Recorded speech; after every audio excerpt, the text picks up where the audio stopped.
नाज़रीन, अवामी न्यूज़ में ख़बरनि जो सिलसिलो जारी है। इन वक्त असीं तव्हांखे टालपुर वॾा खां ख़बर ॾींदा हलूं त टालपुर वॾा जे ॻोठ दोदो खान ख़ासकेली जे रवासिन कामरेड गौस बख्श ख़ासकेली, गुलाम अब्बास ख़ासकेली, दिलशाद ख़ासकेली, रब ॾिनो ख़ासकेली, सरवर ख़ासकेली जी अॻवाणी में ॻोठाण कुंभ नवाबशाह रोड नगरेजा चौदगी ते धरणो हयो वियो आहे। धरणे में मीडिया सां ॻाल्हाईंदे ख़ासकेली बिरादरी जे मौजूद मीडिया सां ॻाल्हाईंदे चयो त 2 महीना अॻु ॻोठ गामन खान शहर जा रवासी इरफान शर, निसार शर, असगर शर ऐं ज़ुल्फ़कार शर रात जो 9 बजे हथियार बंदन साण करे असांजे घर ते चढ़ाई करे असां जूं 2 न्याणियूं अगवा करे विया आहिनि, जंहिं अगवा जी FIR बि संदसि मथां दर्ज थियल आहे। जंहिं बाद सरदार शहरियार शर ऐं शर बिरादरी जे 2 मौजूद माण्हुनि कुझु ॾींहं जी मोहलत वरिती हुई। जंहिं बाद रोज़ असगर शर वारा धुर हर रोज़ कूड़ा ड्रामा करे असां मथां कूड़ियूं FIR दाख़िल कराए रहिया आहिनि। चयो त शर बिरादरी असांजा भाइर आहिनि। असांजो शर बिरादरी जे कंहिं बि शख़्स खां को बि ज़ाती झेड़ो न आहे। हिननि असां सां नाजाइज़ी कई आहे। हिननि आला अख़्तियारनि खे अपील कई त साण इंसाफ़ कयो वञे।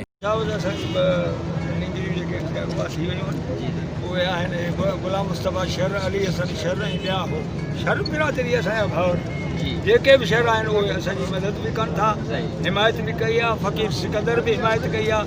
पर असांखे फज़ल अली शाह, साईं मशूक शाह, साईं नफ़ीसा शाह, तमामु जेके बि MLA शहरियार शहर खां वठी असां अप्रोच कंदा आयासीं हिननि ते। हर माण्हू खे क़ुर खणी आॾो पिया रखनि, बसि 10 ॾींहंनि में वापसि कयूं था, 10 ॾींहंनि में वापसि कयूं था। उनखे अची 1.5 महीनो खनि गुज़री वियो आहे, काफ़ी अरसो गुज़री वियो। इन खां पोइ वरी हिननि 3-4 पूरियूं FIR करायूं। कबीलो हिकु मुनज़िब ऐं मोहबत ऐं प्यार कंदड़ कबीलो आहे। असांजे पाड़े सां जेके हिननि नाजाइज़ियूं कनि उन्हनि जे लाइ असां हिननि खे वरी बि शहर कम्यूनिटी खे अपील था कयूं त हीअ असांजा जेके नंग आहिनि इहे वापसि कंदा वञनि। असांजो जेको रॉयल कबीलो आहे कॾहिं बि असांजे कंहिं पाड़े सां कंहिं असां अॼु ताईं हथ चुरांद न कई आहे। असांखे हिननि 2 महीना विहारे नेठि उन्हनि आख़िर में जवाबु ॾिनो आहे। हाणे उन जवाबु ॾियण जो मज़ीद खबरों और तफसीलात के लिए विजिट करें हमारी वेबसाइट www.awamiNewsHD.com।